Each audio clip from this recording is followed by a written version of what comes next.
Good evening and welcome to Tucker Carlson Tonight. Sheila Jackson Lee is famous in Washington for being the single most obnoxious member of Congress. Now, that's a title that, as you can imagine, has many contenders. But Sheila Jackson Lee stands alone. "Don't you know who I am?" she once screamed at a flight attendant in the first-class cabin on a Continental flight. "I am Congresswoman Sheila Jackson Lee. Where is my seafood meal?" In the 1990s, during a visit to NASA, Sheila Jackson Lee demanded to see the flag that astronauts had planted on Mars. When gently informed that no human being has ever been to Mars because it's very far away, Lee flew into a rage. She accused NASA of racism and pointed out her membership on the, quote, science committee in Congress, and so on. We could spend the entire hour on Sheila Jackson Lee stories, and it's tempting. On Capitol Hill, she's known as the Queen, and not in a good way. But what's interesting is that nobody ever talks about the congressional district that Sheila Jackson Lee supposedly represents. It's mostly inner-city Houston, and it could use some help.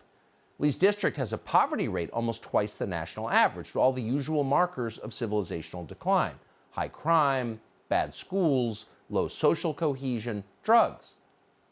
Now, Lee has, quote, served in Congress for nearly 30 years, but it's hard to think of a single thing she has ever done to improve the lives of the people who elected her. She doesn't seem interested. Instead, Sheila Jackson Lee has devoted her entire political career, indeed her entire life, to a single cause: shrieking about white racism. That's what Sheila Jackson Lee does for a living. Here's a selection. Institutional racism and systemic racism taints and spoils the way that America treats, in one instance, African Americans, and other instances, minorities. The dastardly impacts of white nationalism, white supremacy, and outright racism. Racism is a national security threat. Racism is a national security threat. Racism is a national security threat. Institutional racism does exist, and until we accept that, we will not finish our job. We will not elect a chief bigot of the United States of America. Our system is such that it then allows Americans, people, to act in instances in a racist manner. Racism, you see, is a national security threat. It's a national security threat. Really, Sheila Jackson Lee? Tell us how racism is a national security threat. Speak slowly. We've got plenty of time.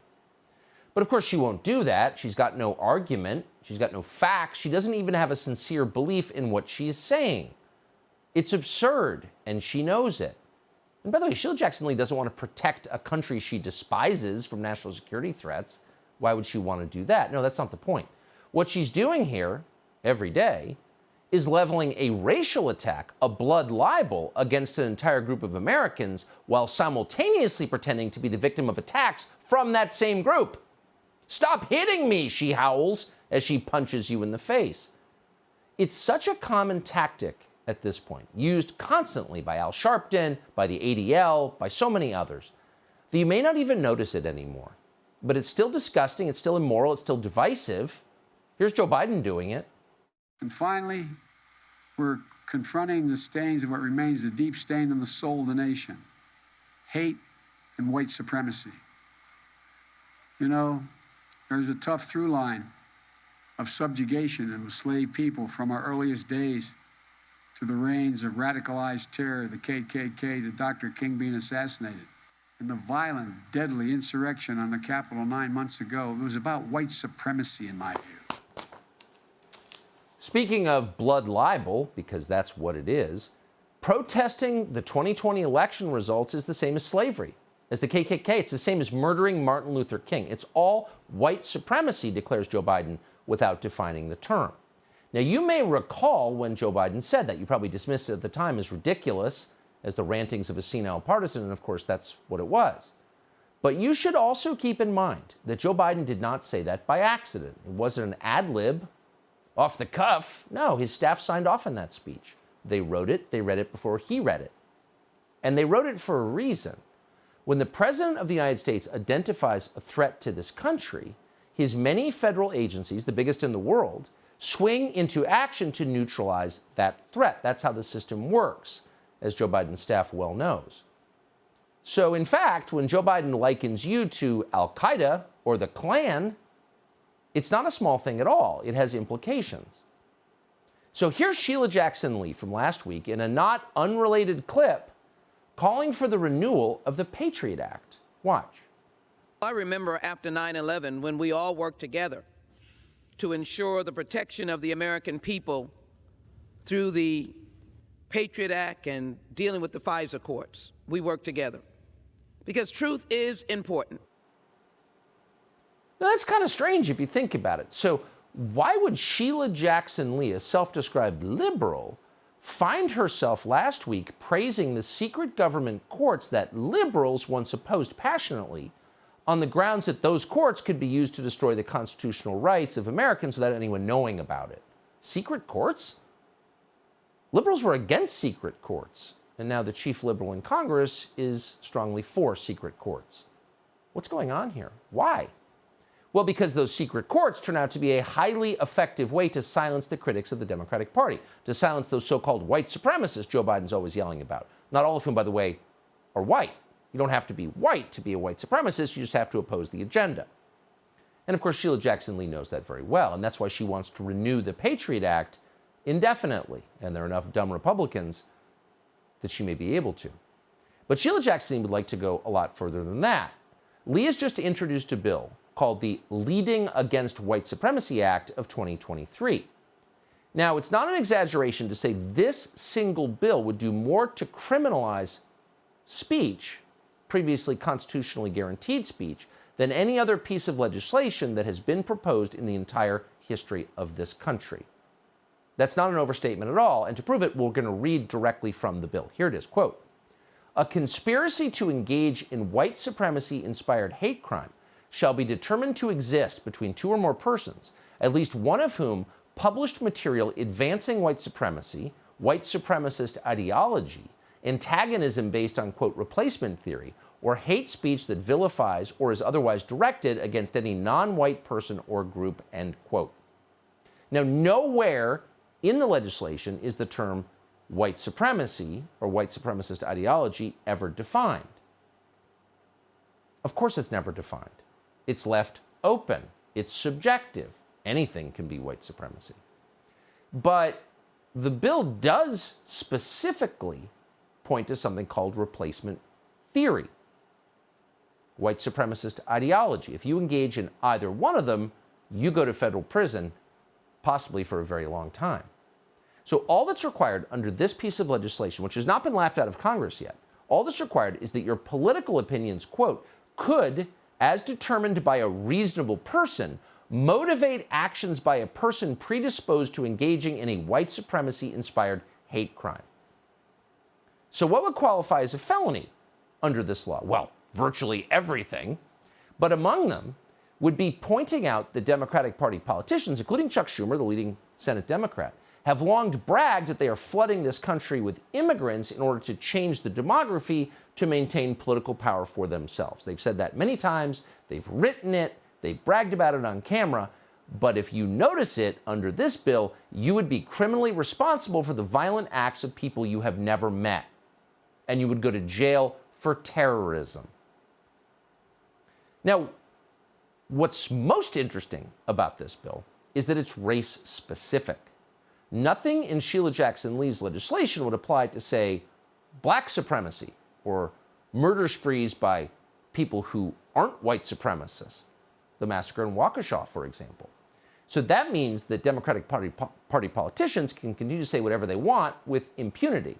The First Amendment still applies to them, but not to anyone who doesn't vote for them. So that's the definition of tyranny. It's horrifying. It's a direct attack on the Bill of Rights, on our core freedoms guaranteed by the U.S. government for 250 years.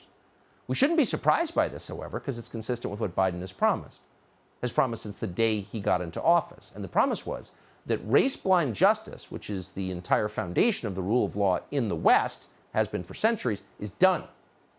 The new model, South Africa. That's the new model, South Africa, a country we never talk about because no one wants to admit what's happened there over the past 29 years. But on the basis of that, Biden tried to allocate farm aid on the basis of skin color. A federal judge blocked that plan, but it has not stopped the Democratic Party because no one's repudiated the idea. No one on the right has been brave enough to say, no, the federal government can never award or punish on the basis of skin color. That is immoral and is contrary to American law. And because no one has said that, Democrats, including Sheila Jackson Lee, have decided that their opponents are terrorists. And they're terrorists because of their race.